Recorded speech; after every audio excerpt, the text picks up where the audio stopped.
Ndabasuhuje mwese abateze amatwi Soma Rwanda TV, ikiganiro nimenya byinshi hamwe na Steven Rwanda. Banza urebe ko wakoze subscribe, ubundi dukomeze mbagezaho inkuru zicukumbuye kandi zigezweho. Ikiganiro nimenya byinshi nkuko bisanzwe, ndasuhuza abanyarwandakazi mwese aho muherereye, abari mu burasirazuba, iburengerazuba, amajyaruguru, amajyepfo. Ngira ngo murabizi neza ko muri Kongo hakomeje kubera intambara, ni intambara mu by'ukuri ya M23 aho ikomeje kuba yafata uduce tumwe na tumwe. Ni intambara iherereye mu burasirazuba bwa Kongo. Uyu munsi ndababwiza ukuri ko M23 yivugiye ko igiye kohereza ingabo za SADC ikazikura ingoma ikazisubiza iwabo. Umutwe w'inyeshyamba wa M23 cyangwa se M23 urwanya ubutegetsi bwa Repubulika ya Demokarasi ya Kongo uvuga ko wiyemeje kohereza ingabo z'umuryango w'ibihugu bya Afurika y'Amajyepfo SADC mu gusubira iwabo. Aka kanya ubu tuvugana n'umwanzuro wafatiwe hariya Igoma, aho mu by'ukuri M23 yivugiye ko izi ngabo zivuye Igoma aho zaheze kuva uyu mutwe ufashe uwo mujyi mu mezi 2 ashize, zigiye kuvanwa muri aka gace ka Igoma.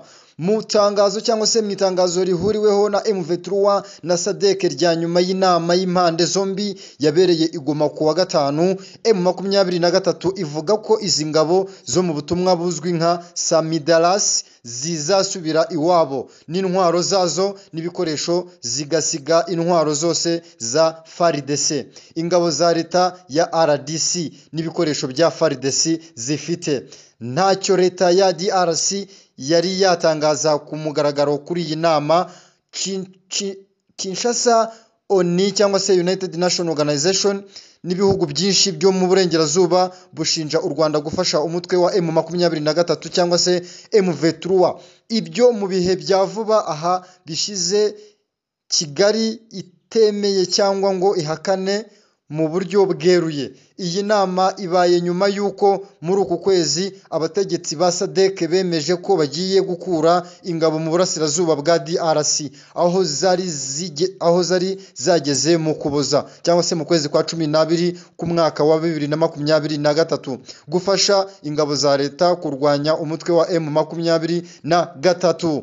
Abasirikare bakekwa ko barenga 1000 boherejwe n'ibihugu bya Afurika y'Epfo, Malawi ndetse na Tanzania bari mu bigo biri Igoma no mu nkengero zayo ahitwa mu Bambiro, aho barinzwe n'umutwe wa M23 cyangwa se umutwe wa 23. Abasirikare nibura 19 bo muri Afurika y'Epfo, Malawi na Tanzania barishwe ubwo M23 cyangwa se umutwe wa 20 cyangwa se M23 yafataga umujyi wa Goma, umurwa mukuru w'intara ya Kivu ya ruguru, Mutarama cyangwa se mu kwa mbere uyu mwaka. Ubutumwa abantu babarirwa mu bihumbi biciwe mu mirwano ndetse abandi babarirwa mu bihumbi amagana basigaye ntaho bafite ho kwikinga nyuma yo guta ingo zabo. Ku ruhande rwa SADC, inama yo ku wa gatanu yari yitabiriwe n'aba Profeseri Kura Terestane ukuriye akanama ka politike n'umutekano muri uwo muryango, yararimo kandi umugaba mukuru w'ingabo za Afurika y'Epfo Generali Rudizani Lamudizuri w'ingabo za Zambia, Liyetona General Geoffrey Zaire, General Major Saifod Karisha uhagarariye umugaba mukuru w'ingabo za Malawi na General Major Ibrahim Mohana uhagarariye umugaba mukuru w'ingabo za Tanzania. Umutwe wa 23 cyangwa se M23 yari ihagarariwe n'umugaba mukuru wayo General Major Sultan Makenga n'umwungirije Brigadier General Bernard Byamungu hamwe na Guverineri Bahati Musanga Erasito ukuriye ubutegetsi bwa M23 cyangwa se M23 mu ntara ya Kivu ya ruguru.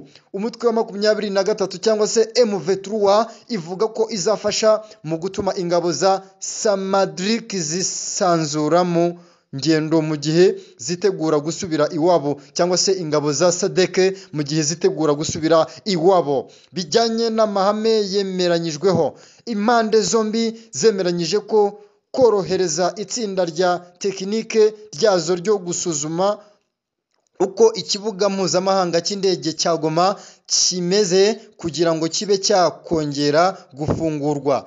Itangazo ry'impande zombi rinavuga ko SADC izafasha mu gusana ikibuga mpuzamahanga cy'indege cya Goma mu korohereza ingabo za SAMADRIC cyangwa se za SADC kuhava. Nababwiye ko izi ngabo za SADC ari ingabo za Tanzania, za Afurika y'Amajyepfo ndetse na Malawi, ndetse ko izi mpande